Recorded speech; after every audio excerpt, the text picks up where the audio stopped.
hari ini kita akan membuat keyakinan kelas. Oke, kemarin sudah saya sampaikan ya, apa itu keyakinan kelas. Nah, hari ini kita akan bagi kelompok, di mana setiap kelompoknya silakan kalian rembukan, kalian musyawarahkan keyakinan kelas mana yang akan kalian terapkan di kelas kita selama 1 semester ke depan. Paham? Paham. Baiklah, oke. Silakan dibalik kursinya sesuai dengan kelompoknya masing-masing. Silakan memanfaatkan.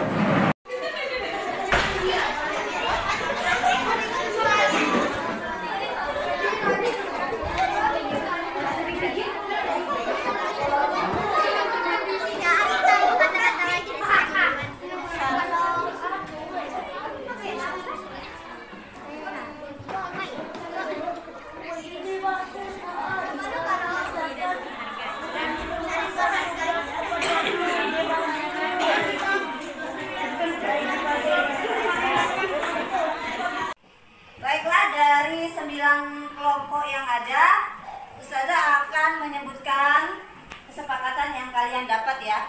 Yang pertama yaitu selalu menjaga properti kelas. Setuju? Selalu menjaga properti kelas? Oke. Selanjutnya ada menghormati teman, apa ini? Berbicara. Iya, menghormati teman yang sedang berbicara ya. Oke, setuju yang lain? Setuju. Lalu ada selalu menjaga kebersihan sekolah. Nah, gimana? Yang kemarin suka buang sampah sembarangan, yang suka naik pesawat lempar-lempar lalu gak diambil. Gimana? Siap untuk selalu menjaga kebersihan? Siap. Kita setuju ya. Nah, selanjutnya ada selalu mengerjakan dan mengumpulkan tugas tepat waktu. Nah, bagaimana? Keberatan nggak? Tidak. Ada yang keberatan? Tidak. Kalau misalnya ada yang keberatan, boleh kalau silakan di syuting aja. Ada yang keberatan? Untuk mengerjakan tugas tepat waktu, gaji? Oke, setuju?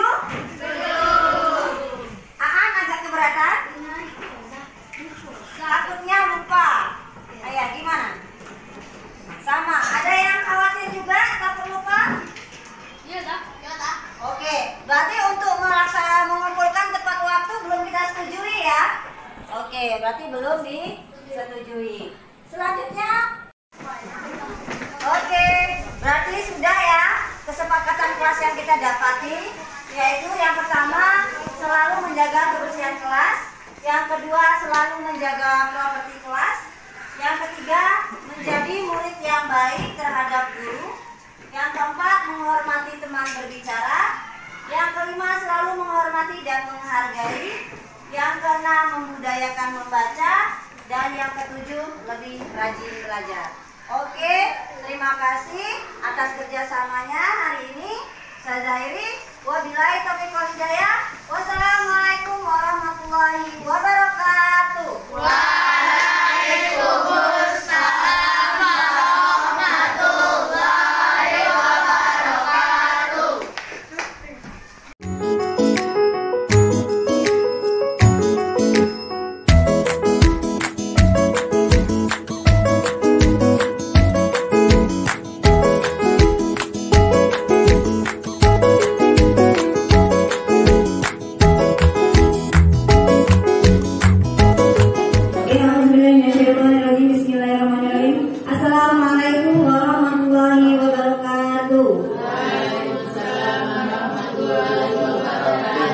Kali ini yaitu implementasi konsep disiplin positif oleh saya, Aprilia Kasih Ujiatri Sarjana Sains, merupakan calon guru penggerak angkatan 6 Kabupaten Kepahyang. Ada beberapa hal nanti yang akan disampaikan, yaitu yang pertama perubahan paradigma belajar, motivasi perilaku manusia, disiplin positif, segitiga restitusi, kebutuhan dasar manusia, keyakinan kelas, dan posisi kontrol manusia.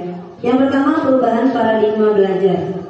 Nah, sebelum kita memulai, silakan berpasang-pasangan, pilih menjadi A atau menjadi B. Baik, yang A.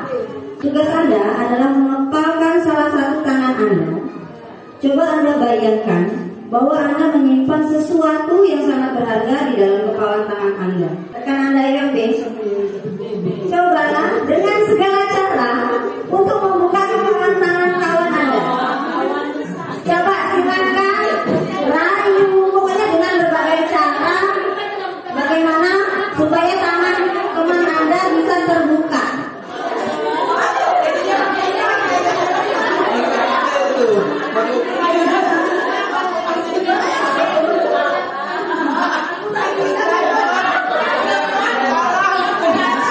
Sudah?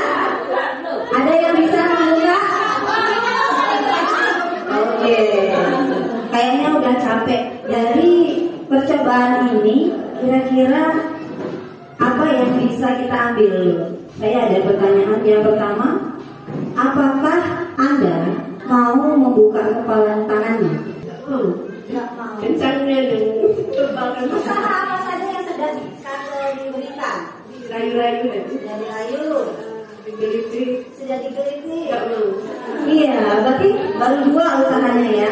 Sekarang coba Ustazah ngisi sebagai lawannya. Karena dalam zaman saya sesuatu yang sangat berharga dan tidak boleh orang lain itu tahu. Siapa sebenarnya yang memegang kendali? Berarti yang memegang kendali adalah si A. Ini berhubungan juga dengan murid kita. Jadi yang punya pemegang kendali antara guru dan murid sebenarnya siapa? Murid. Iya kan? Muridnya mau nggak sih sekolah? Mau nggak duduk dengan rapi? Mau nggak gurunya mengajarkan? Kita sebagai guru itu tadi harus bisa membujuk agar si pemegang kendali ini bisa kita kendalikan. Ya, bagaimana cara agar murid kita bisa kita alihkan perhatiannya? Jadi dalam pembelajaran ini ada namanya teori kontrol dari Dr. William Glasser. Beliau menyebutkan ini berkembang sebagai metode choice theory. Jadi meluruskan beberapa miskonsepsi tentang makna kontrol. Ilusi guru mengontrol murid, ilusi bahwa semua penguatan positif, efektif dan bermanfaat.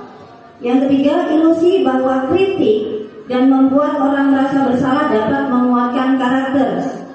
Dan yang keempat, ilusi bahwa orang dewasa memiliki hak untuk memaksa. Teori kontrol menyatakan bahwa semua perilaku memiliki tujuan, bahkan terhadap perilaku yang tidak disukai. Penguatan positif atau bujukan adalah bentuk-bentuk kontrol. Segala usaha untuk mempengaruhi murid agar mengulangi suatu perilaku tertentu adalah suatu usaha untuk mengontrol murid tersebut. Dalam jangka waktu tertentu, kemungkinan murid tersebut akan menyadarinya dan mencoba untuk menolak bujukan kita, atau bisa jadi murid tersebut menjadi tergantung pada pendapat sang guru untuk berusaha. Bagaimana kita bisa merubah paradigma stimulus respon kepada pendekatan teori kontrol? Jadi di sini menurut Stephen R. Covey, bila kita ingin membuat kemajuan perlahan, sedikit-sedikit, ubahlah sikap atau perilaku Anda. Namun, bila kita ingin memperbaiki cara-cara utama kita, maka kita perlu mengubah kerangka acuan kita. Ubahlah bagaimana Anda melihat dunia, bagaimana Anda berpikir tentang manusia. Ubahlah paradigma Anda, skema pemahaman dan penjelasan aspek-aspek tertentu tentang realitas. Pada teori kontrol, setiap orang memiliki gambaran berbeda. Kita berusaha memahami pandangan orang lain tentang dunia. Semua perilaku memiliki tujuan. Hanya Anda yang bisa mengontrol diri Anda sendiri. Itu kolaborasi dan konsensus menciptakan pilihan-pilihan baru. Model berpikirnya adalah menang-menang. Disiplin positif itu adalah sesuatu yang baik yang kita lakukan secara terus-menerus berdasarkan kesadaran. Kesadaran akan manfaat apa yang bisa kita ambil dari disiplin itu sendiri. Jadi disiplin positif itu kita memiliki kemampuan diri kita sendiri dan kita kembangkan, kita lakukan Karena kita menghargai diri kita dan itu bertanggung jawab kepada diri sendiri. Untuk memenuhi disiplin positif ini ada nilai-nilai kebajikan yang harus dipenuhi. Nilai-nilai kebajikan adalah sifat-sifat positif manusia yang merupakan tujuan mulia yang ingin dicapai setiap individu, seperti semangat, kejujuran, peduli, integritas, komitmen, rasa hormat, keterus-terangan, belas kasih, kebersihan, keadilan, bijaksana, bersyukur, dan yang lain-lain. Memory of time. Sudah? Berapa jumlah anak yang hidup di barisan bintang? 2. 6. Oke, jawabannya 4. Warna buku yang dimasukkan ke dalam rak oleh anak perempuan. Merah. Jawabannya merah. Yang selanjutnya ada yang namanya keyakinan kelas. Nilai-nilai kebajikan universal yang disepakati secara tersirat dan tersurat lepas dari latar belakang suku, negara, bahasa maupun agama. Jadi yang pertama, keyakinan kelas bersifat lebih abstrak daripada peraturan yang lebih rinci dan konkret. Keyakinan kelas berupa pernyataan-pernyataan universal. Pernyataan keyakinan kelas senantiasa dibuat dalam bentuk positif. Keyakinan kelas hendaknya tidak terlalu banyak sehingga mudah diingat dan dipahami oleh semua warga kelas. Keyakinan kelas sebaiknya sesuatu yang dapat diterapkan di lingkungan tersebut. Lalu semua warga kelas hendaknya ikut berkontribusi dalam pembuatan keyakinan kelas lewat kegiatan curah pendapat. Dan yang terakhir, bersedia meninjau kembali keyakinan kelas dari waktu ke waktu. Selanjutnya di kelas 5 ada contohnya. Selalu bersikap positif, senantiasa menjadi diri terbaik, percaya dan menghormati orang lain serta barang miliknya, berkomitmen terhadap setiap tugas, senantiasa membantu. Selanjutnya ada motivasi perilaku manusia. Menurut Diane Gosson, ada 3 motif perilaku manusia. Yang pertama adalah untuk menghindari ketidaknyamanan atau hukuman.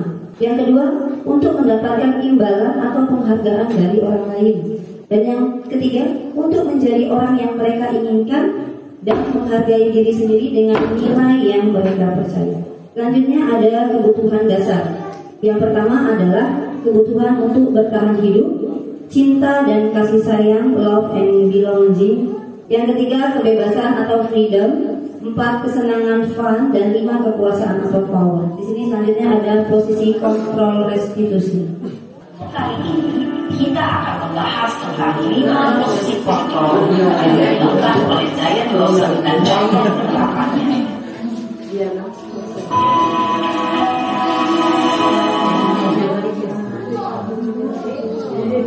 Posisi kontrol itu adalah 1. Posisi posisi pembuat rasa bersalah. 3. Posisi tenang. 4. Posisi pemantau atau monitor. Dan 5. Posisi manajer.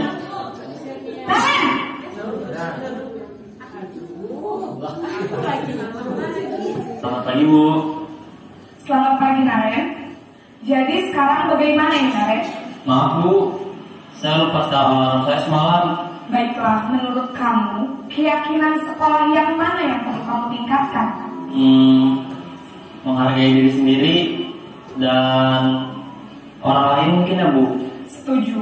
Apakah Naren bersedia memperbaiki masalah keterlambatan ini? Bersedia, Bu. Terima kasih untuk kerjasama kamu. Sekarang kamu perlu kembali ke kelas untuk belajar. Baik, Bu. Terima kasih. Posisi manajer adalah posisi kontrol yang disarankan untuk membimbing murid memiliki sikap disiplin yang positif. Tujuan dari posisi ini adalah agar murid dapat berefleksi atas tindakannya. Guru akan dengan tulus memberikan pertanyaan-pertanyaan bermakna, sehingga membuat murid dapat belajar dari kesalahannya dan mencari sebuah solusi untuk menyelesaikannya. Selanjutnya ada yang namanya segitiga restitusi. Yang pertama adalah validasi tindakan yang salah, terus menanyakan keyakinan, Dan yang ketiga, menstabilkan identitas. Ini kenapa dibikin segitiga? Karena mereka saling menyambung dan tidak ada yang didahului atau terakhir mengerjakannya. Jadi boleh menstabilkan dulu, boleh validasi dulu, boleh menanyakan keyakinan dulu juga boleh. Mungkin dapat pertanyaan sedikit dari Ustazah Misi. Jadi bagaimana sih kita membuat disiplin positif itu timbul dengan sendirinya? Memang proses tidak bisa seperti membalikkan telapak tangan. Itu tadi dengan kita membuat keyakinan kelas, terus menjadikan posisi kontrol kita sebagai manajer dan merubah paradigma kita tentang pendidikan. Dan lalu ada satu lagi, itu bagaimana kita memilih motivasi perilaku, salah satu perilaku motivasi ini. Terima kasih semuanya. Wabillahi taufiq.